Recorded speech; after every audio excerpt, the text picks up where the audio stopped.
E aí, galera da primeira série, nesta sexta-feira, manhã, né, de julho, nós estamos aqui quase encerrando nosso período, hein? E aí vamos nos ver na primeira semana de agosto. Que bom! Hoje nós estamos aqui com um convidado muito especial, Antônio Vieira. Nome, hein? Antônio. E a família Vieira, Antônio Vieira, olha, gênio, né? Um grande gênio da língua portuguesa, um orador poderoso, super inteligente, um super padre, né? Vamos só fazer um remember neste 8/7, que beleza, que bom. Primeira série, olha, é bom demais. Então, está aqui mais ou menos o que era ele, né, no seu escritório de trabalho, já na idade avançada, porque ele viveu uns 90 anos mais ou menos, né, e ele é do período da era colonial, né, então é uma inteligência entre o Brasil, ou seja, entre a colônia e a metrópole, a corte, né. No meio só tem o Atlântico, fazer o quê? Né? O terrível Atlântico, né? E Antônio Vieira viveu um período muito curioso, né? Que ele nasceu, viveu e morreu, né? No século XVII. Então, o centro político e econômico da colônia é a Bahia, né? E ele nasceu e andou pelo mundo todo e virou o Brasil e andou no Maranhão, pregou em Pernambuco, atravessou esse norte todo, né? E depois foi obrigado a ir a Portugal para se defender, né? Porque ele foi denunciado pelos fazendeiros aqui do Maranhão. E ele era um defensor, né? Essa questão do trabalho forçado, ele não aceitava, nem no índio, nem da raça negra. Resultado, era um homem perigoso para a época. Então é um típico autor barroco, porque ele é cheio de conflito. E tem umas máximas belíssimas dele, né? E aqui diz assim, somos o que fazemos. O que não fazemos não existe. Assim, apenas existimos nos dias em que fazemos. Nos dias em que não fazemos, simplesmente suportamos. Olha que coisa, não é? Viveu muito, uma vida intensa, muito forte, super culto, não é? Era um latinista, um homem poderoso. Falava muitos idiomas e dialetos, né? Falava a língua tupi-guarani e falava dialetos africanos. Repito, esse negócio de aprisionamento, esse negócio de trabalho forçado, não era com ele. Trabalho escravo, nem pensar. Ele jogava duro. Ora, para uma época em que os fazendeiros precisavam de mão de obra barata, ou seja, barata não, escrava, né? Ele era uma voz muito perigosa. E aqui nós temos um pouco de Antônio Vieira, né? Para vocês terem uma ideia, Fernando Pessoa fez um grande elogio a ele, o chamou imperador da língua, ou seja, os grandes autores, depois de Antônio Vieira, Machado de Assis, Euclides da Cunha, Eça de Queiroz, todos eles, né, leram alguma coisa de Antônio Vieira. Ele escreveu 200 sermões, as coisas mais lindas, nossa. Opa, e a galera chegando aí, olha aí a professora Gardênia, que beleza, bom dia, muito grato por me assistir. Olha aí a Gardênia convidando a galera toda para assistir a aula sobre Antônio Vieira, né? Somos o que fazemos, grande frase, né? Está aqui um mestre do barroco e um gênio da língua portuguesa. Que bom, pois vamos lá, hein? E eu trouxe já aqui uma questão para a gente situar o Antônio Vieira no tempo e no espaço. Ele foi também um diplomata, né? Na época que Portugal se descolou da Espanha em 1640, não é? Olha aí o José William, vamos lá, hein? Ele então serviu a coroa, tanto na colônia quanto na Europa, no resto da Europa, esteve pela Itália, pela Holanda, era poderoso, né? Extraordinário. Além disso, era dominou profundamente a língua latina, ele escrevia em latim, ele era um latinista e um adepto, né, do retorno de D. Sebastião, desse mito, né? O mito do retorno de D. Sebastião e o mito do Quinto Império, lá do livro de Daniel, olha para onde ele foi, não é? Genial! Ele achava que o Quinto Império era Portugal. Que mito, não é? Então, aponte aí os argumentos que permitem considerar o padre Antônio Vieira como um expoente, né? Um dos grandes nomes da literatura portuguesa e da literatura brasileira. Olha aí, por isso que ele é estudado aqui e em Portugal normalmente, porque ele é um gênio da língua, não é? Então, qual é ele era um orador brilhante, aliás, não houve depois dele nenhum orador, nem antes nem depois. Ele fica naquela gavetinha lá de cima, não é? A letra A, por exemplo, compôs textos de fina retórica, tratando de temas que interessavam a colônia e a metrópole. A resposta já está aqui na letra A. Não precisa mais nem ler outra alternativa. Olha aí. Olha aí. E a letra B é uma armadilha, porque ele pregou, né, contra o apresamento dos índios aqui no Maranhão, né? Por isso mesmo foi denunciada a Inquisição. Você sabia que a Inquisição quase matou Antônio Vieira. Ele perdeu a batina dele, passou 15 anos preso, e aí foi para a Itália se defender, não é? E se defendeu. Mas olha, e pregar na Sé da Bahia? Não é pregar na Sé da Bahia, não é isso aí. Ele pregou na Europa, pregou aqui, no Maranhão, fez tudo. Então, tem uma falha na B, mas é uma armadilha perigosa, não é? Na C, esteve envolvido com a Inquisição? Sim. E aí dizer que ele voltou para Roma e pregou até a morte é a falha. Ele morreu na Bahia, né? 1690 e pouquinho, né? Ele nasceu e viveu quase o século todo, acho que uns 90 anos mais ou menos. E olha aí, na letra D como é interessante, é uma questão típica do Enem, não é? O pregador que defendeu a colônia, sim, e a metrópole, né? Metrópole não, metrópole é lá na Europa, não é aqui, então tem uma falha aí. Orador brilhante que pregou em Portugal, pregou, olha lá, né?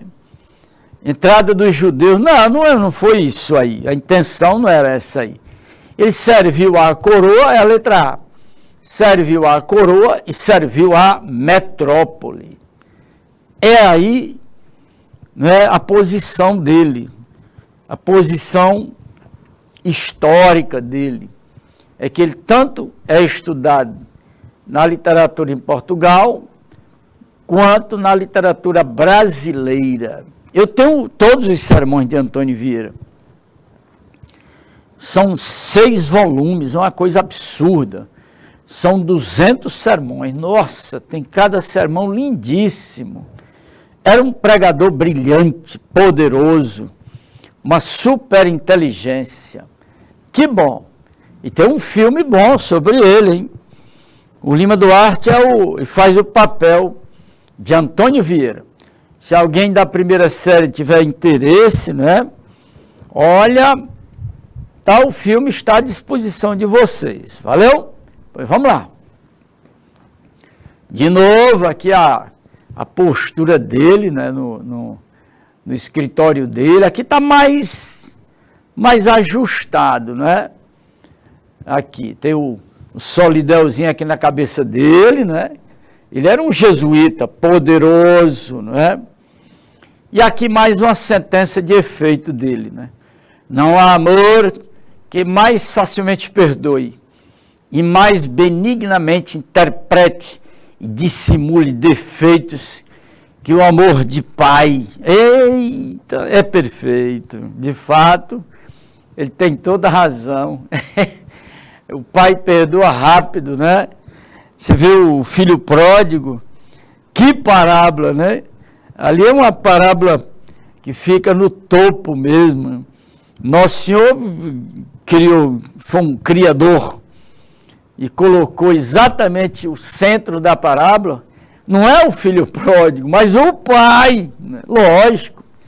Então, por quê? Porque não há amor que mais facilmente perdoe e mais benignamente interprete e dissimule defeitos que o amor de pai. Lógico que ele conhecia mais profundamente do que eu o texto bíblico, não é? E daí ele tirou essa sentença lindíssima. Gênio, Antônio Vieira, né? Ele tinha uma pontinha de mulatice e tinha uma pontinha também de judeu, ele, né? Antônio Vieira, genial. Na escola, eu tenho a biografia dele, eu li 2 volumes da biografia dele, né? Ele não conseguia se concentrar, era hiperativo, né? Mas um certo dia, aos 12, 13 anos mais ou menos, ele teve um estalo, né? O famoso estalo de Antônio Vieira, e mudou tudo. E transformou-se exatamente no que ele foi e no que ele é. Valeu, olha aí! Olha, primeirão, vale a pena a gente estudar Antônio Vieira. Ele é maravilhoso, né? Brilhante. Os sermões dele são lindos. Nós vamos ver aqui alguns fragmentos, hein? Vamos lá? Bom, o melhor modo de pedir é agradecer. Eita, Antônio Vieira. Olha, você encontra muita coisa boa dele, não é? Você vai lá no Google, tem cada coisa linda, né? Tem um site só para ele, assim como Camões. Hoje em dia a pessoa, só se não quiser ler, né? Mas se quiser conhecer um gênio, né? Essas frases todas são tiradas dos sermões, né? Cada sermão tem em média 8, 10 páginas, né? São longos, lindíssimos, né? Quando ele foi preso pela Inquisição, que ficou em Portugal muito tempo, não pôde pregar, sofreu muito. E aí o Papa chamou para a Itália para ele se defender lá. E ele doido para fazer as pregações dele, né, as missas e tudo, né? E aí os inimigos, só pode pregar aqui se foi em italiano. Pois ele aprendeu italiano em 3 meses. Pronto. E as missas dele eram um show, né? Esvaziava as capelas dos outros, né? E aqui tem um sermão, um fragmento lindíssimo, né? O pregador concorre com o espelho, que é a doutrina. Deus concorre com a luz, que é a graça. O homem concorre com os olhos, que é o conhecimento. Mas é muito bom mesmo. Olha, galera, é um show, viu? Olha como ele joga bem, né? Que estilo, né? Que raciocínio, né? Até chegar, olha que beleza. O pregador concorre com o espelho, né? Que é a doutrina. Deus concorre com a luz, que é a graça. O homem concorre com os olhos, que é o conhecimento. Nossa! Ora, suposto que a conversão das almas por meio da pregação depende de 3 concursos: de Deus, do pregador e do ouvinte. Ele vai dissecar, né? Por qual deles devemos entender a falta? Ou seja, o que é que falta? Por parte do ouvinte, por parte do pregador ou por parte de Deus? Aí ele vai concluir que a falha é do pregador. Lógico, não tem nem o que falar aí. E é o que ele conclui, não é? Quem é que vai falhar, né? É o pregador, não tem dúvida, né? Então, ele escreveu esse sermão, né, atacando, né, fazendo advertência aos pregadores ruins, né, que ficam enrolando os ouvintes, né, pregadores de baixo nível. Meu amigo, se você não pode melhorar o texto, fique pelo menos no nível do texto, mas não fique baixo, não. É o caso das homilias, os pregadores, né, pastores, padres, né. Na hora de comentar, tenha cuidado. Né? Não vai comentar e ficar abaixo do texto, não, porque ninguém aguenta. Né? Como é que você sai de casa para ouvir né? E o sujeito não sabe se comportar na pregação? Você está brincando. Então, quem falha, não é o ouvinte, Deus muito menos. Então, quem falha é muito fácil. É o pregador, olha aí, olha primeirão, Antônio Vieira é um gênio, não esqueça, um super intelectual, né? Um super pregador, né? Era um orador sem limites, extraordinário, perfeito, genial. Antônio Vieira e Gregório de Matos são os dois grandes nomes, né, do barroco. O Gregório na poesia, agora, na oratória, né, ninguém chega perto de Antônio Vieira. Ele é o maior, até hoje, né? Ele é o primeiro, né, o top, né? Maravilhoso. Olha, vale a pena, hein? Se você tiver a oportunidade de ler alguns textos, um ou outro sermão de Antônio Vieira, eu vi os originais do sermão dele que ele pregou no Maranhão, né? Tem um museu lá em São Luís que tem o sermão dele, né? O sermão de Santo Antônio aos peixes. Nossa! É algo magnífico, né? Olha, muito bom. Vamos ver aqui o que tem para nós. Uma questão. Olha a questão do Enem aí, ó. Você tem o texto, em seguida vem a pergunta, não é? Essa passagem do famoso sermão da 60ª, lindíssimo esse sermão, nossa, é um sermão metalinguístico, né? Faz referência a um traço da linguagem barroca, né? Presente na obra do jesuíta. Trata-se do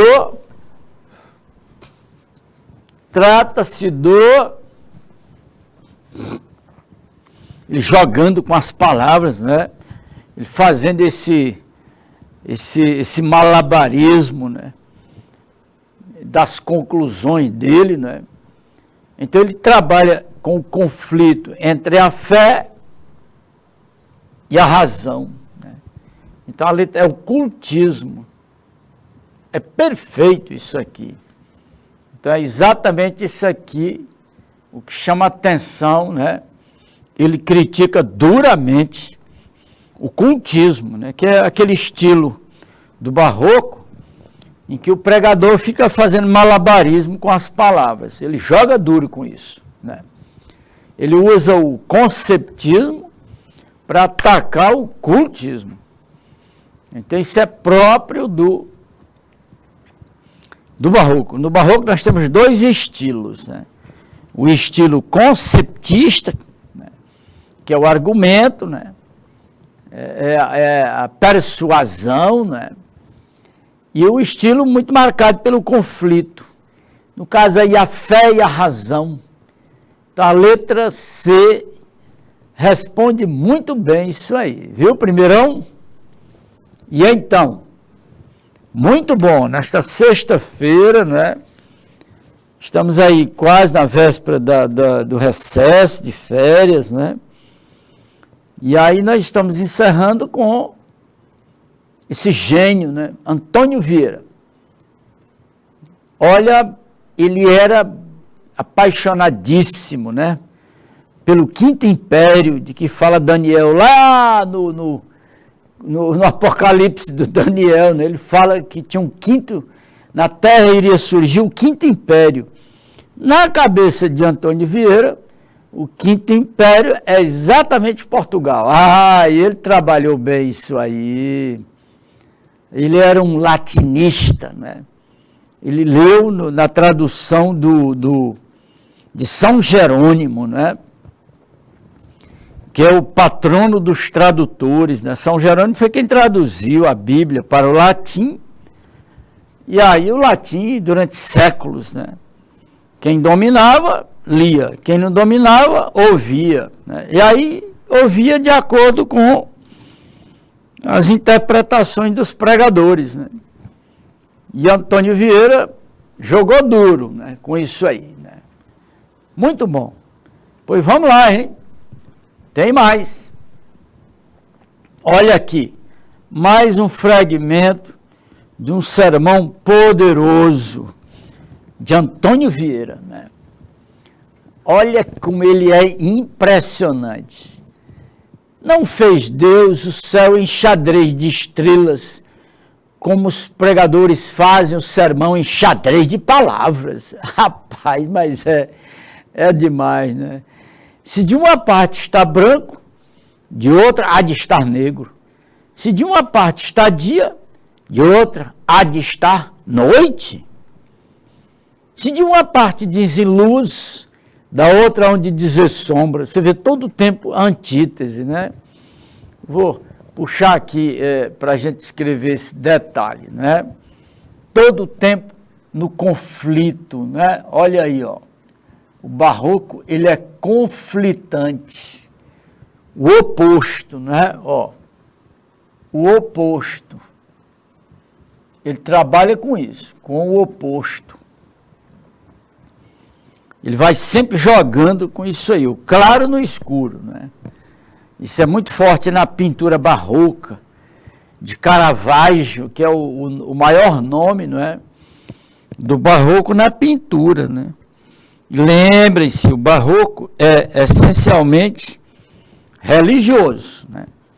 Fora disso aí é um desvio, né?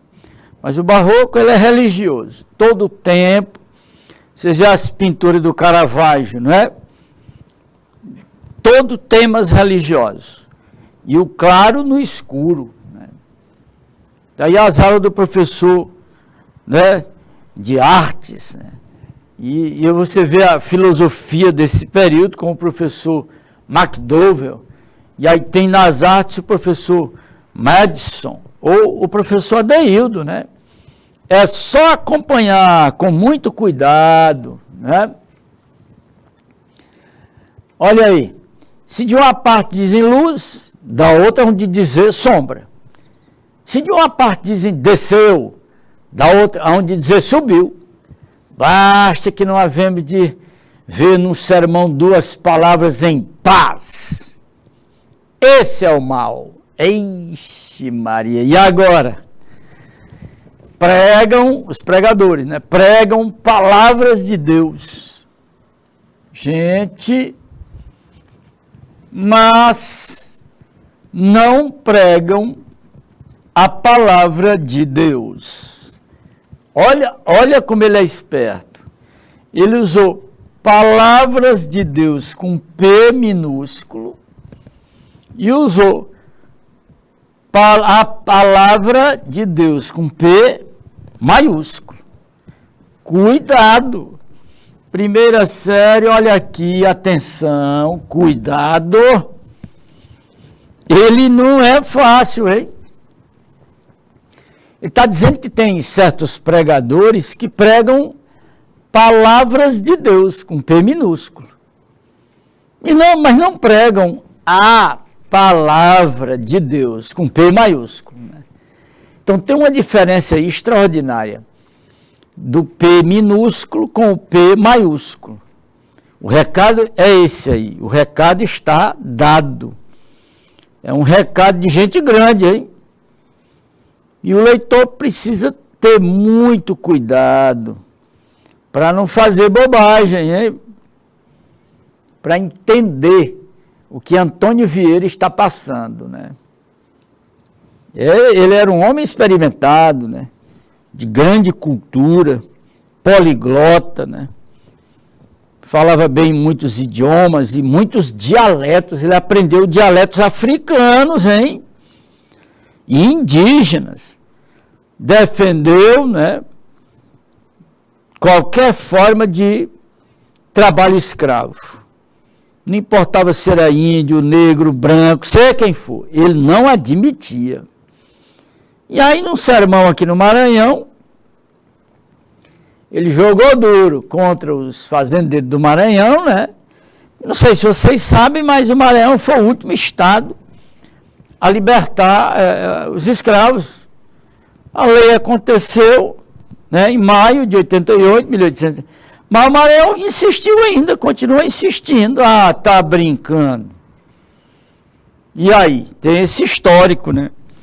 Então, esses fazendeiros foram, né,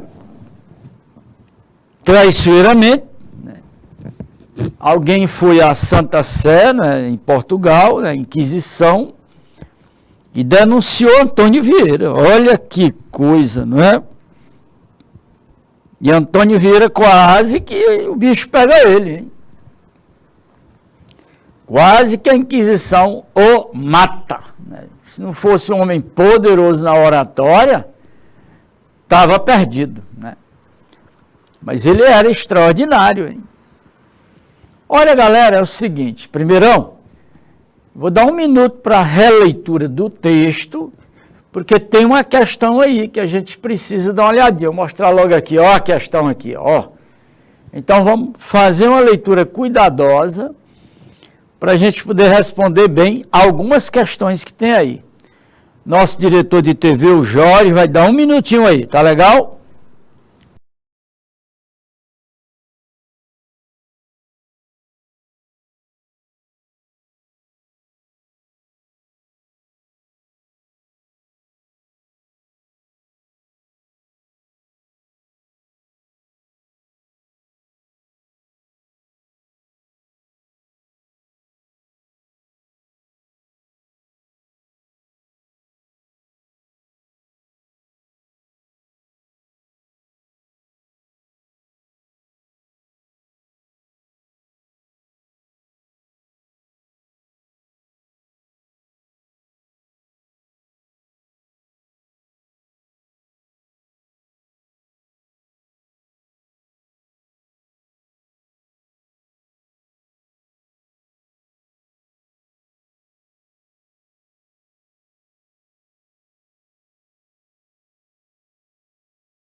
No ar, que beleza, estamos de volta, hein?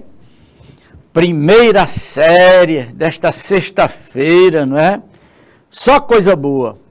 Olha, Antônio Vieira está acusando que tem aí padres, pregadores, embusteiros, né? Charlatães, quiromantes, essa confusão toda, né? Que pregam palavras de Deus. Ah, tá brincando, eu também prego, né? Mas há aqueles, né? Eles pregam tudo que é palavra de Deus, mas não pregam a palavra de Deus. Olha o P maiúsculo. Cuidado. Você não pode brincar em serviço. O texto bíblico é um texto de muita sensibilidade, de muito amor. Não vê a parábola do filho pródigo? A gente encarna logo no filho pródigo. Não, rapaz, deixa o rapaz gastar. Mas quando ele volta, aí o pai, ó, é que cuida, né? Ali, o recado é muito claro.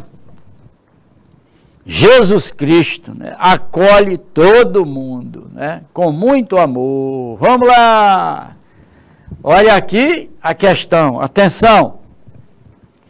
O leitor observou que o estilo utilizado pelo padre Antônio Vieira no sermão da 60ª, é o sermão lindo, um constante perguntar e responder. Ele é assim, o estilo de Antônio Vieira é esse. Ele pergunta e imediatamente ele dá a resposta. É incrível, né? Que lhe permite encadear as ideias, né, em retórica aprimorada, né, de argumentos, né, persuasão, né. Que nome é dado a esse estilo no período barroco?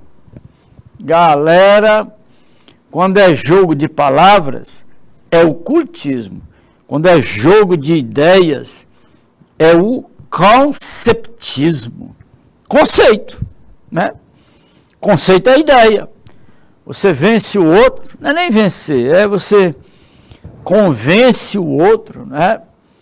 Pelo argumento, pela lógica, né? Tá aí. Quando joga com as palavras é o cultismo. Nós vimos a resposta da questão anterior, né? Quando joga com as ideias é o conceptismo, né? Beleza, muito bom. É uma bela resposta. Padre Antônio Vieira só deu alegria à família dele, que é um gênio, né? Um grande estudioso da Bíblia, um latinista, poliglota, diplomata, convenceu o Papa, né? O Papa chegou a dizer o seguinte: ainda bem que este homem é do nosso lado, né? Porque se fosse contra, o bicho pegava, hein? Porque o homem era poderoso, de inteligência e conhecimento, né? Antônio Vieira, grande voz, né? Beleza. Vai, não vai, a gente lê Antônio Vieira, né? Porque tem um sermão dele do amor de Jesus Cristo, nossa, né? Belíssimo. E tem mais aqui uma questão, gente. Olha aí. Usando a resposta anterior, o leitor percebe que Antônio Vieira criticou duramente o estilo outro estilo no barroco. Ele criticou, né? Jogou duro. Né? Só tem dois estilos do barroco. O conceptismo, que foi a resposta da questão anterior, e o outro que ele critica duramente, né? Esse estilo era usado por muitos pregadores exibicionistas. Mas aqui foi bom demais. Porque tem certos pregadores, né? Querem se exibir e tal, e falam um monte de besteira. O Antônio Vieira jogou duro, né? E aí tem um exemplo. Não fez Deus o céu em xadrez de estrelas, como os pregadores fazem o sermão em xadrez de palavras. A pergunta é: qual é o estilo criticado por Vieira? Não tenha dúvida. Ele está criticando o cultismo, que é pregador, né, jogando com as palavras, não tem conteúdo. É só fazendo ilações, né? Conversando muita bobagem, conversando palavras de Deus, mas a palavra de Deus é difícil, não é fácil, você tem que estar preparado, não é? Eis aí o recado de Antônio Vieira, né? O maior pregador em língua portuguesa, né? Até hoje não teve par, né? Não teve rival, olha que beleza, né? Só escreveu 200 sermões, nossa, uma coisa absurda, de maravilhosa, né? Olha, primeirão, um belo convite para vocês, né? Vocês sabem onde encontrar. Lê o sermão da 60ª, lê o sermão de Santo Antônio aos Peixes, lê o sermão do mandato, olha que beleza. Ele era bem, né? Do mandato, né? Cuidado com a palavra. Tem mandado e tem mandato. São palavras parônimas, né? São parecidas na pronúncia, parecidas na escrita, e significados, claro, diferentes, lógico, né? Que beleza! Vamos lá, primeirão? Tem mais, hein? Aqui, mais uma questão. Essa questão é o perfil do Enem, hein?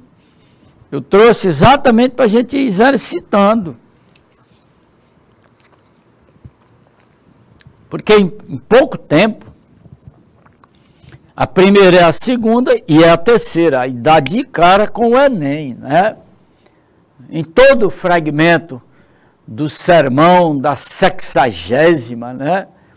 O padre Antônio Vieira critica o jogo de palavras, olha aí, critica o cultismo. Mas ao final ele faz um jogo com a palavra, né?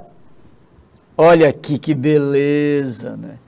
Palavra com P minúsculo. Agora chegou a vez da questão. Palavra com P minúsculo, né? E a palavra com P maiúsculo. Né? Maiúsculo e minúsculo. Atenção. Aponte a alternativa que traz a melhor explicação para esse recurso que ele faz aí, né? Bonito. Você já tem a pista, né?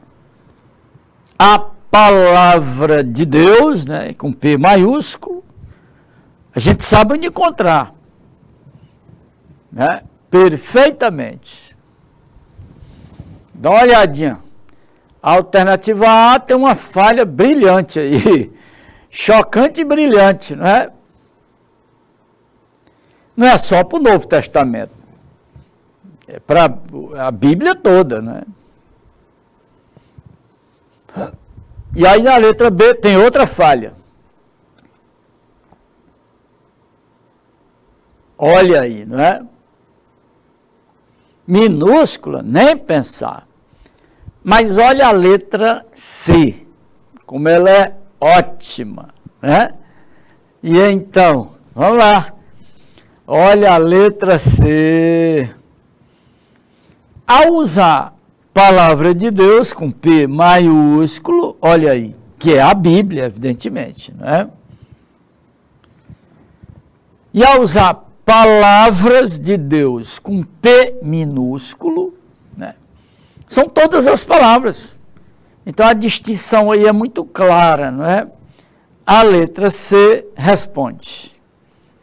Vamos que vamos, primeira série, cuidado.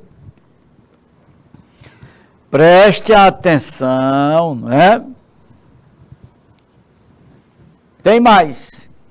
Opa, olha aqui o que eu trouxe para vocês. Os gregos representaram o amor, esse pequenininho aqui, irresponsável, que fica tirando flecha para tudo que é lado. De repente a flecha dessa, né? No coração da pessoa e aí pronto, acabou o sossego, né? Olha é o meu caso, nosso diretor de TV, né, o Jorge, a diretora de TV, a Yara. Vai, não vai o cupido, tchum, né? E vocês aí, essa galera aí de 15 anos de idade aí, nossa, se apaixona 5, 6 vezes por mês, né? Tudo por culpa do cupido. Este pequenininho aqui que está tirando flecha para tudo que é lado. Mas o que é que tem a ver isso aqui com o sermão? Antônio Vieira. Olha o que ele diz. Pinta-se o amor sempre menino. Oh, gente, olha que coisa, né? Sempre menino. Né? Os gregos, né, representaram bem isso aí. Porque ainda que passe dos 70 anos, você imaginar, de repente o cupido, né, é só mitológico, né? Tá, uma flecha num sujeito de 70, 75 anos de idade, sei lá, e aí lá vai se apaixonar, você tá brincando. O amor é sempre menino, né? Pode durar o que durar. Né? Nunca chega à idade de uso da razão. Pessoa apaixonada não usa razão, é o que ele está dizendo aqui, viu? Ele não está errado não, hein? Usar de razão e amar são duas coisas que não se juntam. Perfeito. Você está vendo aí, não é? Vocês estão vendo aí, hein? Presta atenção. Usar de razão e amar são duas coisas que não se juntam. Ô, rapaz, é complicado, né? A alma de um menino, que vem a ser uma vontade com afetos e um entendimento sem uso. Tal é o amor vulgar. Aí, tudo conquista o amor quando conquista uma alma. Porém, o primeiro rendido é o entendimento. Quando a pessoa se apaixona, o que é que ele perde logo? A razão, é o que ele está dizendo. Ninguém teve a vontade febricitante que não tivesse o entendimento frenético. O amor deixará de variar se for firme, mas não deixará de tresvariar se é amor. Nunca o fogo abrasou a vontade, que o fumo não cegasse o entendimento. Nunca houve enfermidade no coração, que não houvesse fraqueza no juízo. Nossa! Olha, galera, Antônio Vieira é um gênio, hein?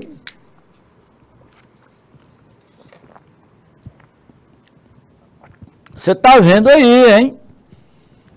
Então, a primeira coisa que a pessoa perde logo é a razão, quando se apaixona. Fazer o quê? É o amor vulgar. Né? Jesus Cristo não amou de modo vulgar. O amor dele é superior. Por isso que ele não perdeu a razão. Ele amou a humanidade. Né? Amou com a razão. Não foi com os hormônios, não. Foi com a razão. Por isso que ele não fez nunca cometeu um delito. Né? Incrível. Né? Pois tá aí, galera. Vamos ver o que tem aqui. Tá aqui, olha aí. Olha aqui, eu gostei disso demais, né? Nem se aproxime de mim. Pá! Olha aqui. Acaba com a arma logo para atirar neste menino, né? Pá! Não quero conversa com amor. Nada de paixão. E a mocinha aqui, ó, nem se aproxime de mim. Tá! Né? Mas quando isso não acontece, ó, o resultado aqui, ó. No terceiro quadrinho, olha o resultado. Aí pronto, o bicho pega, viu? Pois vamos em frente, hein? Tá dado o recado. E agora tem uma questão. Sendo parte de um sermão, esse texto possui uma estrutura de argumento. Tem uma afirmação central e os argumentos com que o pregador procura convencer o ouvinte. Né? Muito interessante. Destaque a afirmação central do fragmento. Né? Você viu lá a afirmação central. Ele diz lá claramente que a razão, né, e o ato de amar são duas coisas que não se juntam. A letra A é perfeita. Razão e amar, tá brincando, né? É complicado. Muita gente não pensa e tal, rapaziada, e tal, aí não sei o que, lá e vai apear. Tá aí. Porque ele não usa a razão, né? Tem que usar a razão, medir as coisas, ter cuidado. Né? Perfeito. E tem mais, hein? Aqui, segundo o fragmento do sermão que você acabou de ler, né? Que vimos, né? Quando o amor conquista uma alma, qual é o primeiro derrotado? Isso é ótimo. Muito bom. Qual é o primeiro derrotado quando você se apaixona? Está muito claro, não é? Valeu, William, manda lá. Agora manda essa nova resposta. Qual é o primeiro derrotado quando a criatura se apaixona? É a razão. Mas não tem outro caminho, né? É aquilo que atrapalha tudo. Olha, Nosso Senhor não amou de maneira vulgar, então o amor dele é superior, é incondicional. Bonito, né?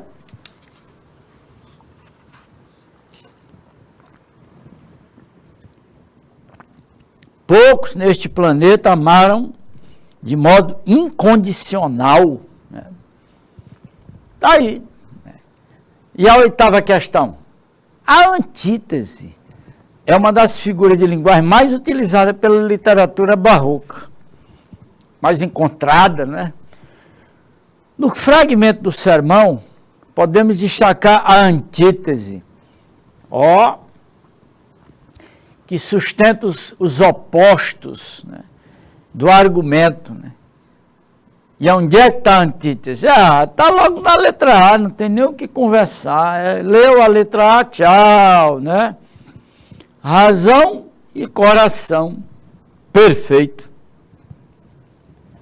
Aí não tem nem o que raciocinar. Olha aí, José William. Olha aí, olha o adolescente, o que pega, né? Valeu, vamos lá. Perfeito. Antítese é a figura de linguagem a miúde, ou seja, constante no barroco. Na linguagem do barroco. E ela se encaixa bem no estilo cultista, que é o jogo, né? Valeu, então. Olha, galera, e tem mais, hein? Hoje aqui é só Antônio Vieira. Bom, e agora vem um sermão curioso, né? Gente, século XVII, a região da produção, né, de cana, né, do açúcar, século XVII, e Antônio Vieira pregou esse sermão contra o trabalho escravo, né? Ele pregou na Bahia, lógico, é o centro econômico, né? Sermão, 14, do Rosário. Rosário, você sabe muito bem a ligação do Rosário, né, com a raça negra, evidentemente. Pregado na Bahia para uma irmandade de negros. Olha que coisa linda, gente, aqui. Pois ele pregou esse sermão lá, que revela a repulsa. Gente, cuidado, hein? A repulsa sobre o preconceito de cor e ao tratamento cruel a que passavam os escravos. Lindo! Gente, isso é no século XVII, hein? Cuidado! Tá aí. Então vamos ver um pouquinho desse sermão lindíssimo, né? Eles mandam. Eles quem? Os donos de engenhos, lógico, né? Eles mandam e vós servis. Eles dormem e vós velais, né? Ou seja, estão atentos ao trabalho, né? Eles descansam e vós trabalhais. Eles gozam o fruto de vossos trabalhos. O que vós escolheis deles é um trabalho sobre o outro. Incrível, né? Não há trabalhos mais doces. Opa! Olha a primeira pista. Doces, cana-de-açúcar, que os das vossas oficinas. Oficinas aqui, os engenhos, né? Mas toda essa doçura, açúcar, para quem é? Pergunta linda, não é? Gênio, Antônio Vieira, nossa, não há quem não fique, né, assim, fascinado pela obra de Antônio Vieira. Sois como abelhas. Gente, olha que metáfora, não é?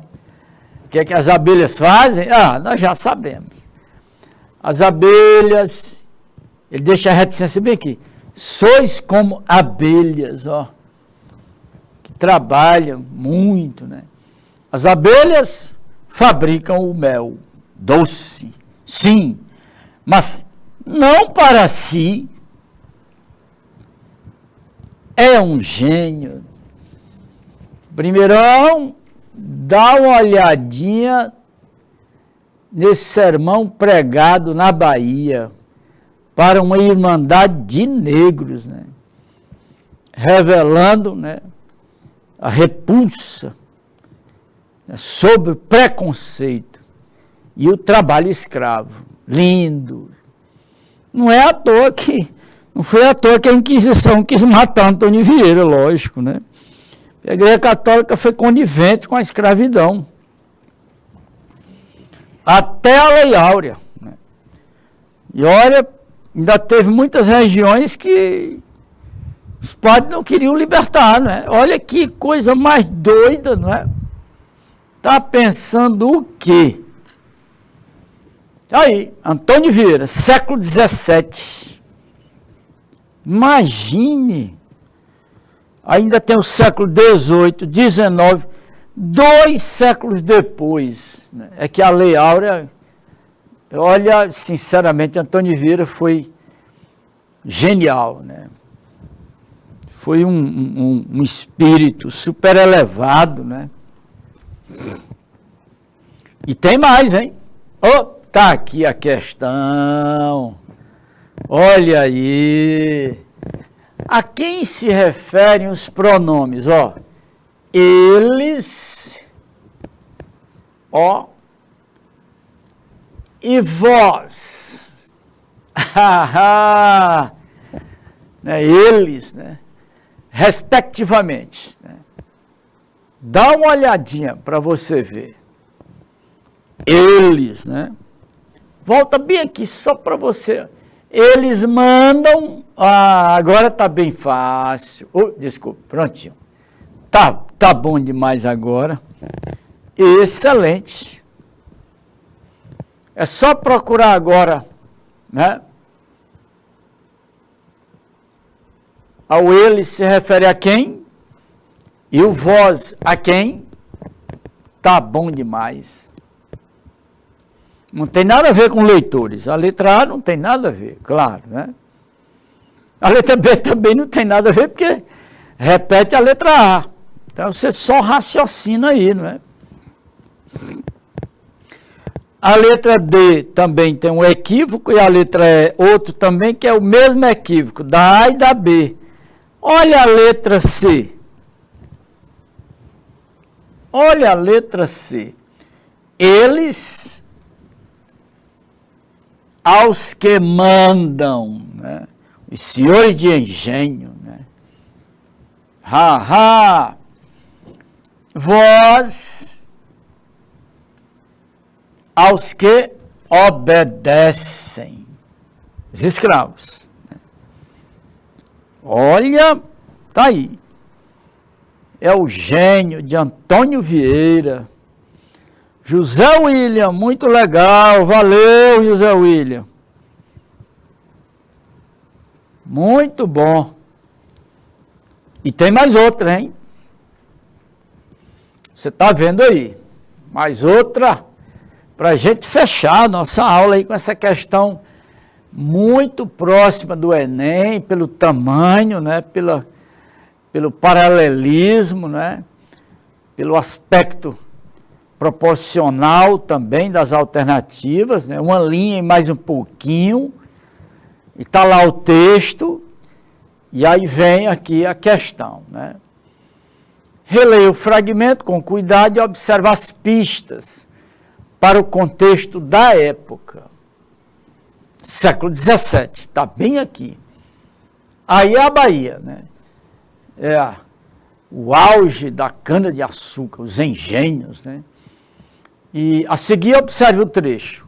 Não há trabalhos mais doces que os das vossas oficinas, os engenhos, né? Mas toda essa doçura para quem é? Ele pergunta.